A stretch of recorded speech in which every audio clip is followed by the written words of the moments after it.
সকাল মানেই কল্পনার জগৎ শেষ, কঠিন বাস্তবতা শুরু। জল আর সম্পর্ক, এই দুইয়ের মধ্যে অনেক মিল আছে। দুটোরই না আছে রং, না আছে রূপ, তবুও বেঁচে থাকার জন্য জীবনে খুবই জরুরি। বিশ্বাস করাটা একটা অভ্যাস। যার এই অভ্যাস থাকে সে একবার নয় বারবার ঠকে, তবুও তার সেই অভ্যাস যায় না।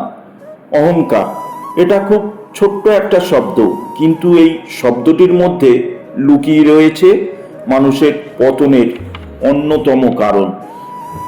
মানুষ মানুষেরই ওষুধ, কেউ দুঃখ দেয় তো আবার কেউ দেয় সুখ।